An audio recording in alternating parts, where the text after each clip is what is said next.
Two communities divided by race were at war until Steve Harvey stepped in and turned enemies into family. What happened next proved that understanding can triumph over hatred, and that bridges built with compassion can heal even the deepest divides. It was June 2019, and the small town of Millfield, Alabama, population 8,500, was tearing itself apart. What had started as a zoning dispute over a new community center had exploded into something much uglier, a racial divide that threatened to destroy a town that had been slowly healing from its troubled past. On one side of town lived the predominantly white community of Oak Hills, established families who had called Millfield home for generations. On the other side was Riverside, a predominantly black community that had grown significantly over the past 20 years as young families moved to the area for better opportunities and affordable housing. The conflict had begun when the city council proposed building a new community center on a piece of land that sat right between the two neighborhoods.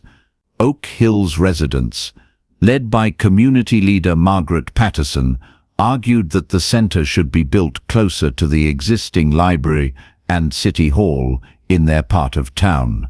Riverside residents, organized around pastor and community advocate Jerome Williams, believed the center should be located in their area where it could better serve working families who needed after-school programs and job training services. What should have been a simple municipal planning discussion had devolved into something much more sinister. Town meetings had become shouting matches. Social media was filled with accusations and recriminations. Children from both communities, who had once played together in the shared park that bordered both neighborhoods, were now forbidden from crossing into each other's territories. The situation reached a breaking point when someone spray-painted racial slurs on the Riverside Community Baptist Church, and the next night, Oak Hills Elementary School was vandalized with equally hateful messages targeting white families. "This isn't who we are," said Mayor Patricia Jenkins, a black woman who had been elected 2 years earlier, on a platform of unity and progress. "But I don't know how to fix what's broken." That's when Margaret Patterson's daughter, Sarah, suggested something that seemed impossible: invite Steve Harvey to mediate. "Mom, you watch his show every day," Sarah said. "He helps families work through their problems. Maybe he can help our community work through ours." Margaret was skeptical. "Sarah, this isn't a family squabble. This is bigger than what one person can fix." "But what if it's not?" Sarah replied. "What if it really is just people who have forgotten how to talk to each other?" Meanwhile, across town, Jerome Williams was having a similar conversation with his teenage son, Michael. "Dad, everyone at school is talking about Steve Harvey coming to help families," Michael said. "What if someone asked him to help our town?" "Son, Steve Harvey helps people on TV. This is real life, and real life is messier than television."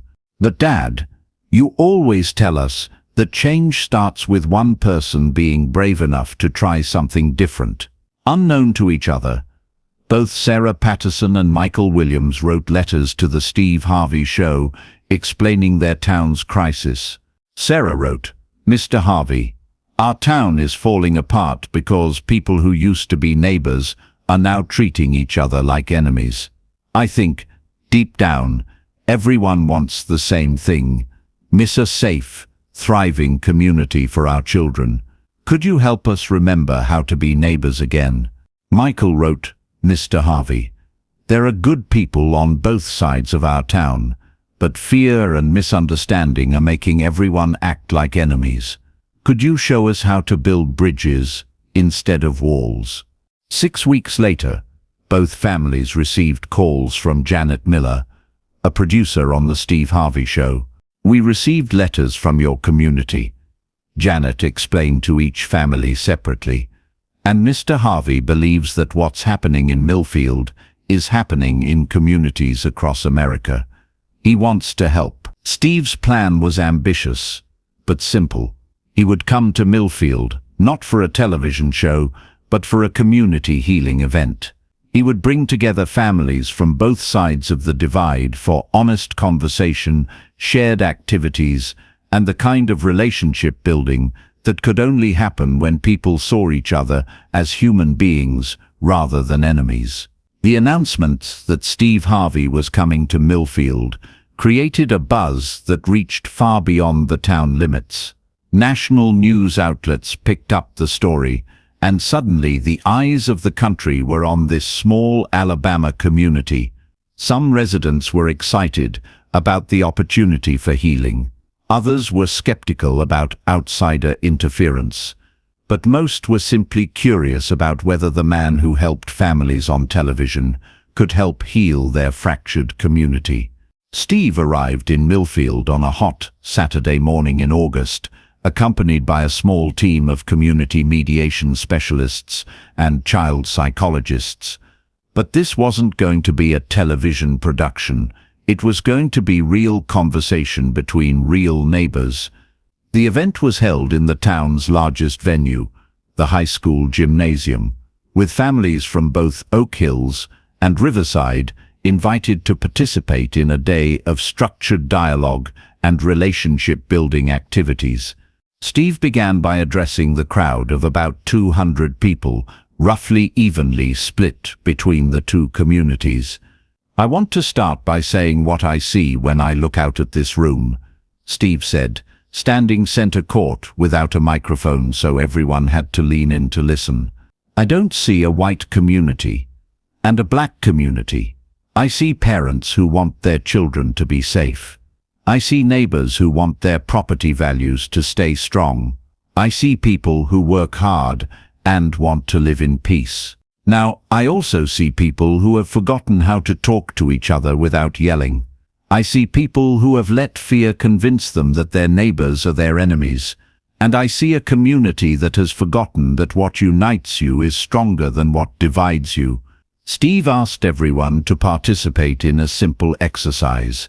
"I want everyone from Oak Hills to sit on this side of the gym," he said, pointing to the left, "and everyone from Riverside to sit on the other side." People moved somewhat reluctantly, creating a visible divide down the middle of the gymnasium. "Now look across that line," Steve said. "Really look at each other." The silence was uncomfortable but necessary. "Margaret Patterson, I see you over there. Jerome Williams, I see you too. I want you both to come down here and stand with me." Both community leaders walked down to center court, looking nervous but determined. "Margaret," Steve said, "tell Jerome one thing you appreciate about the Riverside community." Margaret was quiet for a long moment, then spoke. "Your community has beautiful gardens. When I drive through to get to the grocery store, I always notice how much pride people take in their homes." "Jerome," Steve continued, "tell Margaret one thing you appreciate about Oak Hills." Jerome thought for a moment. "Your community organized the most beautiful memorial service for our young soldiers who died overseas. It didn't matter that they weren't from your neighborhood. You honored them like they were your own." Steve nodded. "Now I want everyone else to do the same thing. I want you to find someone from the other community and tell them one thing you appreciate about their neighborhood." What followed was awkward at first, but gradually, people began to move across the invisible line and start conversations. Children, less burdened by adult prejudices, were the first to cross over and play together. Steve watched as barriers began to come down through the simple act of seeing each other as individuals rather than representatives of opposing groups.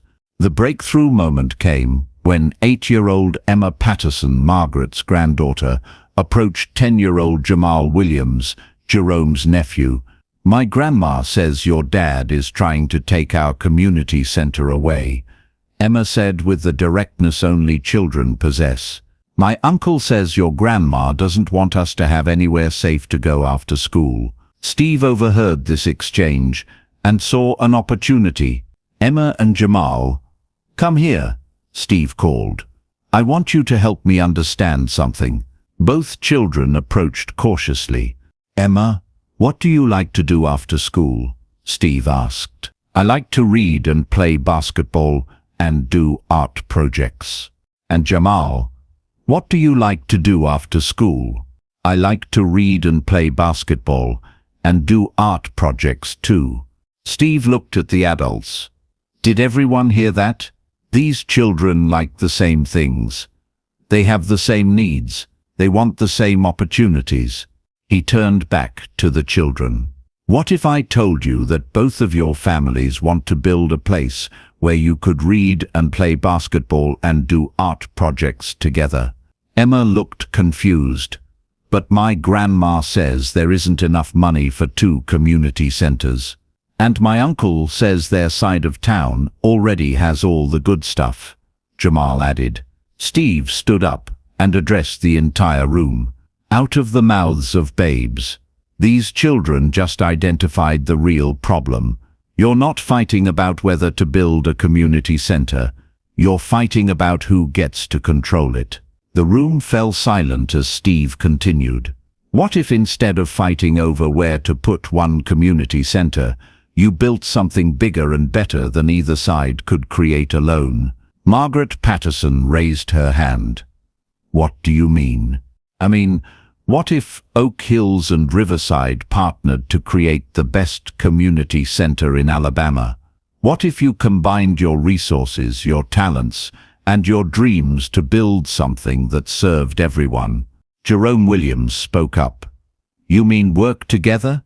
I mean work together. Margaret, your community has connections to local businesses and funding sources. Jerome, your community has young families who know what programs kids actually need. Combine those strengths. Steve turned to the children.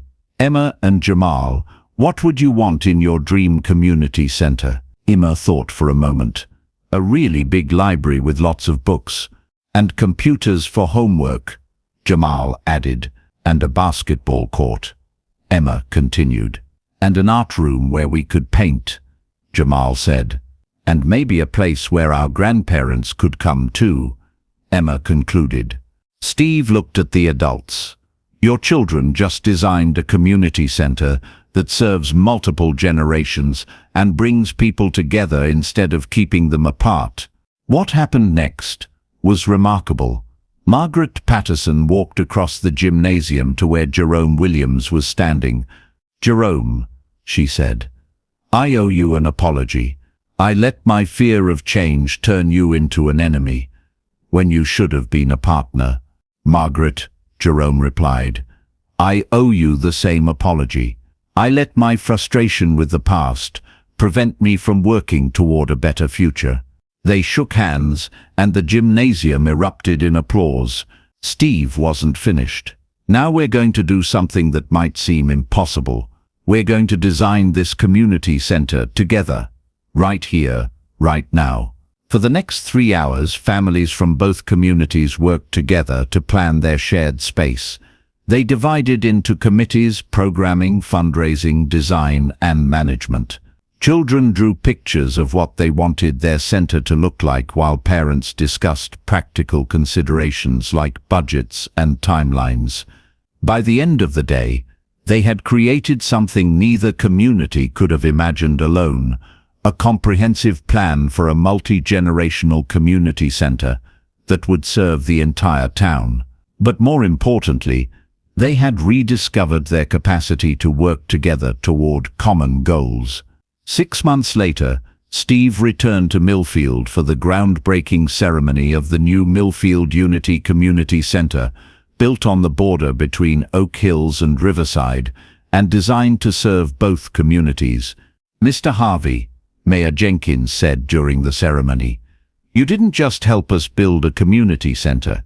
You helped us rebuild our community. Margaret Patterson and Jerome Williams had become co-chairs of the project, and their families had become close friends.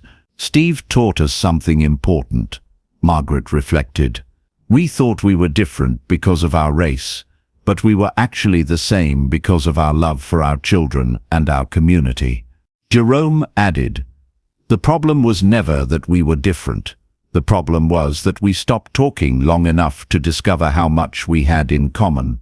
1 year later, the Millfield Unity Community Center was named one of the top community programs in Alabama, serving over 500 families from all backgrounds.